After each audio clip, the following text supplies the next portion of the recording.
We want to welcome a very special guest here in our PBS News booth, North Dakota Governor Doug Burgum, who's been making a number of headlines this year. He's one of Donald Trump's challengers in the Republican primaries and, of course, on the short list of vice presidential picks. Governor Burgum, welcome. Thanks for joining us. It's great to be here. Thanks for having me on today. So you have shared this story. I'd love for you to tell us in more detail about how you came to learn when former President Trump called you to tell you it wasn't going to be you as his running mate, but it seemed like he was extending a different kind of offer to you. Tell us about that. Well, he was, but I think I do want to say that I was having an emotion on Monday that I think most Americans were, which is just grateful that President Trump was alive. I mean, to think that he walked in here last night, less than 48 hours after this assassination attempt, and think about where we would be if we were a millimeter difference. We wouldn't be at this convention. The country would be in chaos and in mourning. So that, the very first words that Catherine and I had for him is like, hey, we're grateful that you're alive. And this we've approached, we approach every day with gratitude, and we've been approaching this entire last year that way, one day at a time. And in politics, there's a lot of things that you can't control, and this is something we entrusted that President Trump would make a great choice. So when he called and the first words were, "Hello, Mr. Secretary," I think we had the news that the decision was that he'd made, but we've been pleased to be part of this. And of course, I wake up today grateful because I'm still the governor of the great state of North Dakota. I've got 151 days left. It's one of the greatest jobs in the country, is representing that state, and having a lot of fun doing that. And we're going to, as governor, part of how we jumped back in January after we'd stopped out of the presidential race, was really around the idea that for our state, I'd been governor under President Trump, governor under President Biden. One was like a breeze at our back, and the other was a gale force wind. And I'm talking about the rules and regulations. We're fighting over 30 different federal efforts through mandates or rulemaking. That could be a single rule might be 800 pages to 1,400 pages long, but these are designed to really curtail U.S. energy, U.S. agriculture, which is really dependent on the fuel markets now. Mm-hmm. And then, of course, we've got a big national defense presence in North Dakota as well. So when you got your own administration coming after your largest industries, you have to say, hey, what can I do as a governor? Well, the best thing I could do is to get a change in administration. And President Trump, I think he's right on energy, he's right on the economy, he's right on agriculture, he's right on the border, and he's right on national defense. And those are all great things for our state. A question about the rest of that phone call. So he says, "Hello, Mr. Secretary," and then what else does he say? Well, he's had a lot of tremendous things to say about the First Lady. She had a great relationship with the president in the White House during the first term. She's courageously, the First Lady Catherine from North Dakota, shared her struggle with addiction and her recovery. And of course, President Trump, they were doing a lot of things during his administration around the disease of addiction, the opioid crisis, the First Step Act with criminal justice reform, a lot of things that were near and dear to both of us.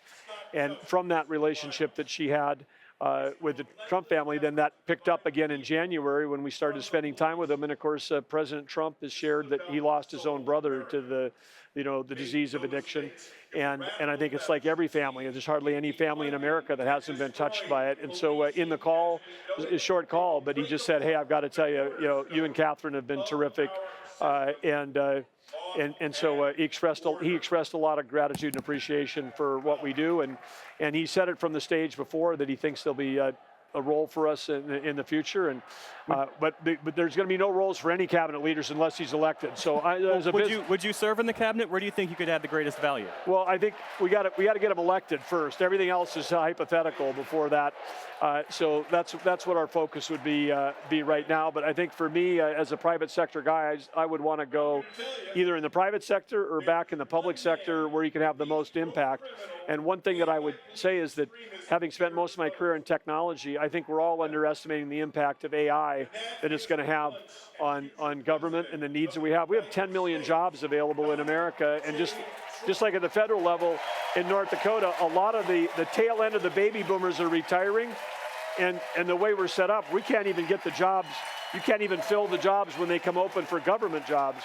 So there's going to have to be a productivity increase, and government's at least 20 years behind all of the classic sort of business process improvement that's been squeezed out of the private sector through competition. But when the federal government has got monopolies, there's no external forces that force that efficiency. And anytime we can take a government job that's paid for by taxpayers and move that job into the private sector to fill one of these 10 million jobs, well, then we have someone who's paying taxes as opposed to using tax dollars. It's a double win for everybody. So how efficiently we deliver services, because I'm an operating guy. I would never have been a senator, never been a congressman.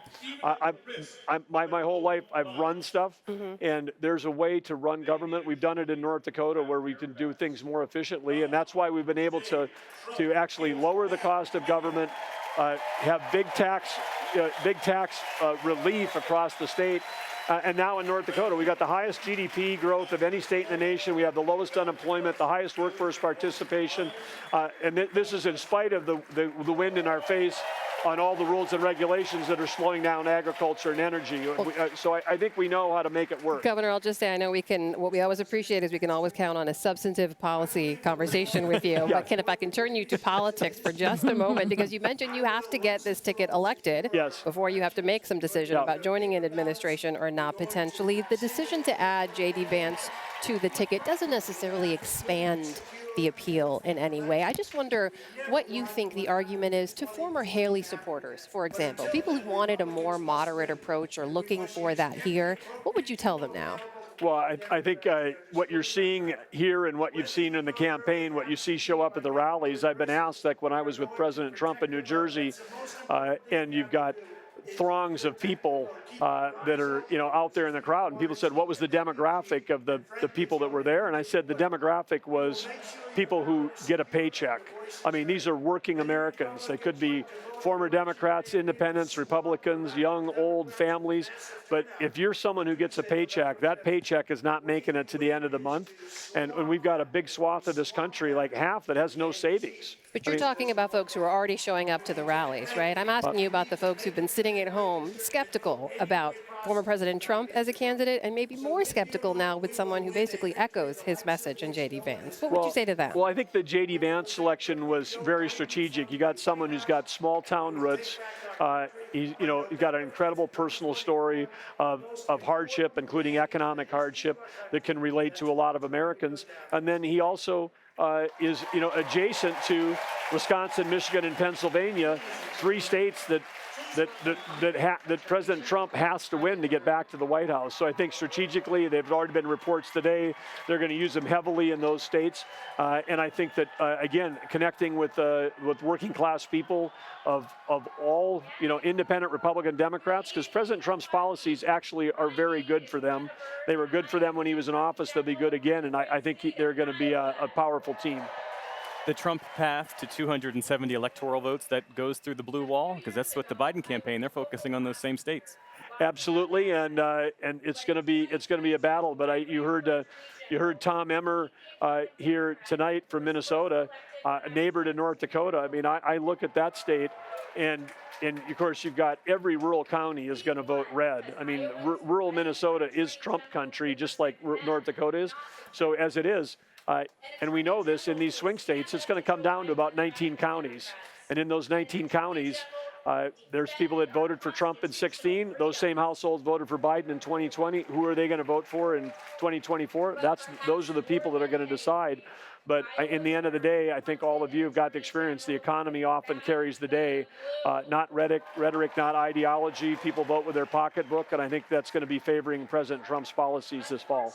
We know we're living in a different era. We've all been talking about this in the last few days, about after the assassination attempt on former President Trump's life. This seems to be a moment people say maybe we'll hear something different from him, but they all agree this is the time to lower the political temperature. I'm curious what your message would be to some of your fellow Republicans we've seen on stage who haven't seemed to get that memo. There's still incredibly incendiary remarks being made, some vilification of certain communities. If you believe that kind of rhetoric can fuel actual real-world violence, as we've seen in the past, what's your message to your fellow Republicans about their language? Well, I think just in a pure political, whether people are attracted to or pushed away by certain kinds of language. Just the math point is, if every Republican in America votes for President Trump, we might still lose an election because there aren't enough Republicans. This race will be decided by independents. So as a party, we have to be in a position to attract those voters to come into the party. And so I think there was, when President Trump had this near-death experience on Saturday night, and one of the first things he said was, hey, I'm ripping up my speech and I'm going to deliver a different speech on Thursday night that's more about unity. I think there is that gives a lot of hope to the group that you're talking about that might be out there saying, hey, is this a Republican Party that I can come back to? And I'm looking forward with a lot of anticipation to Thursday night's speech. And I think that President Trump is in a position to actually not just to unify the party, but actually unify the country. We're set to hear from former UN Ambassador Nikki Haley moments from now. She, even though after she dropped out of the primary election, she was still pulling 20% of the Republican vote in some states. What should she say tonight to this crowd and to folks watching at home that would help bring the party together, the Republican Party, folks who, even those supporters of hers who still aren't fully supportive of Donald Trump? Well, I think the message is pretty simple because as people may have hoped, I mean, we know that there's a lot of people out there. You're the pundits, you track all this stuff, and a lot of people were hoping in 2024, 2 years ago, a year ago, that we might have a different set of people on the top of the tickets. But for those people, that's not me. We feel like we got the right person on the top of our ticket, someone who's going to be able to lead our country with strength. But for those people, they have to make a choice. Either you don't vote or you've got a binary decision.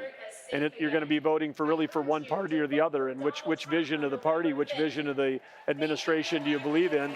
And I think that Nikki's got an opportunity to basically really declare which way she's going. And I think a full-throated endorsement for President Trump tonight will go a long way. But I know that when you see the numbers, you see in the last, a lot of Nikki's supporters and Nikki's donors have already come to the Trump camp. That's already been happening, and I know that because I've been talking to them the last 6 months. Governor, you've made the segue for us. We thank you so much for coming by. All right. Governor Doug Burgum, and let's go